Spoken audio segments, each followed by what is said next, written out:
NIOS DElEd के मेरे सारे साथियों सभी को मेरा नमस्कार। एनआईओएस डीएलएड को लेकर बहुत ही बड़ी खुशखबरी है जो कि मैं आप लोग के साथ एक करके शेयर करने जा रहा हूं।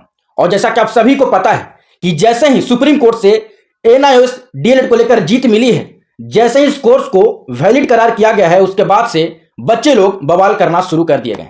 और ये बवाल भी क्यों ना करें, इनका बवाल करना लाजमी है, क्योंकि एन मौके पे धोखा दिया गया था। जितने भी एनआईओएस डीएलएड के स्टूडेंट हैं उनको एन मौका पे धोखा दिया गया था। जैसा कि आप सभी को याद होंगे, बीपीएससी टीआरई 1 में उनका रिजल्ट आ गए थे। इतना मेहनत करने के बाद, सारा कुछ करने के बाद उनका रिजल्ट आ गए।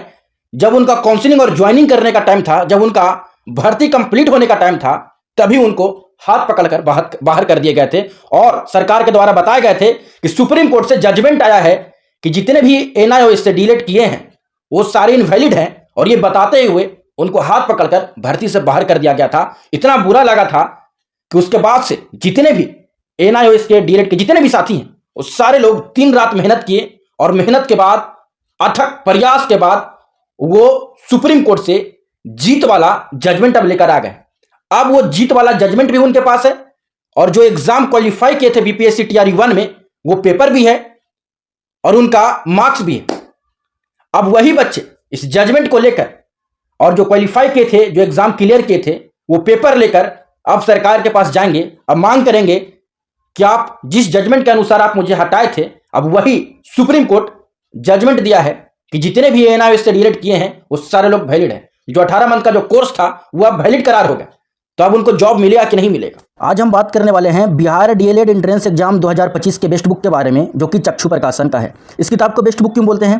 क्योंकि इस किताब से बहुत सारे क्वेश्चन आपके एग्जाम में डायरेक्ट लड़ जाते हैं, क्योंकि इस किताब को आपके नए सिलेबस और नए पैटर्न के अनुसार हमेशा अपडेट किए जाते हैं।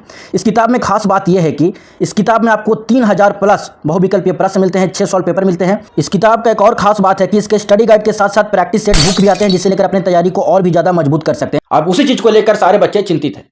ऐसे ही बीपीएससी टीआरई 2 में भी हुए। अब बीपीएससी टीआरई 3 को लेकर सारे बच्चे प्रयास में लगे हुए थे कि अब उनका काउंसलिंग स्टार्ट होने वाले हैं। सारे का करके रिजल्ट आ ही गए हैं, कुछ रिजल्ट बाकी हैं, वो भी क्लियर हो जाएंगे। तो अब इनका काउंसलिंग स्टार्ट किए जाएंगे।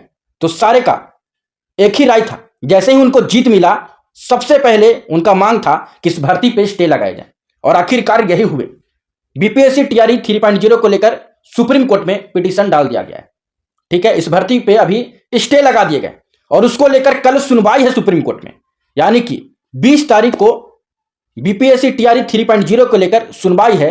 क्या इसमें एनआईओएस डीएलएड वाले जितने भी साथी हैं उनको शामिल किया जाए या नहीं किया जाए? आखिरकार क्यों ना किया जाए? क्योंकि अब उनको जीत मिल चुका है सुप्रीम कोर्ट से, जजमेंट आ चुके हैं, और अभी यह भर्ती कंप्लीट नहीं हुआ है, सिर्फ एग्जाम हुए, अभी यह भर्ती प्रोसेस में है।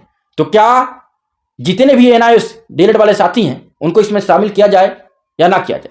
तो इसी को लेकर सुप्रीम कोर्ट में कल सुनवाई है, और कल का सुनवाई बहुत ही ज्यादा इंपॉर्टेंट होने वाला है। तो पहले मेरे जितने भी साथी हैं, जितने भी एनआईओएस डीएलएड के कैंडिडेट हैं, इस चैनल को सारे लोग सब्सक्राइब करके बेल आइकन प्रेस करके जरूर जुड़े रहिएगा।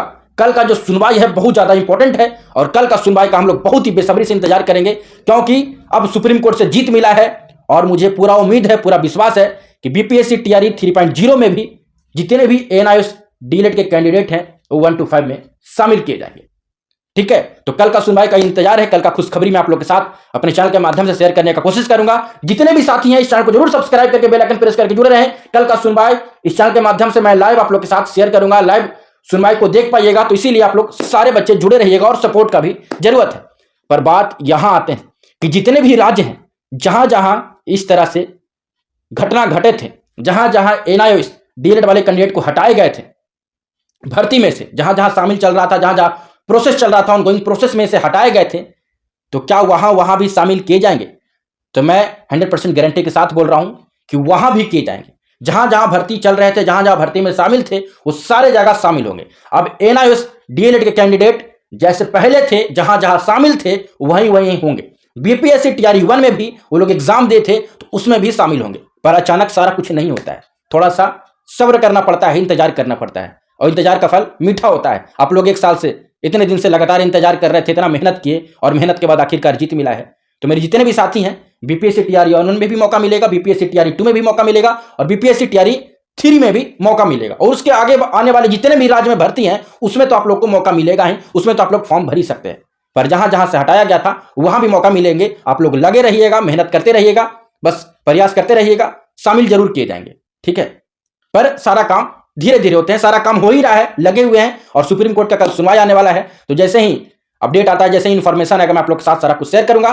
सारे बच्चे जितने भी साथी हैं इस चैनल को जरूर सब्सक्राइब करके बेल आइकन प्रेस करके जुड़े रहिएगा। तब तक के लिए बहुत बहुत धन्यवाद।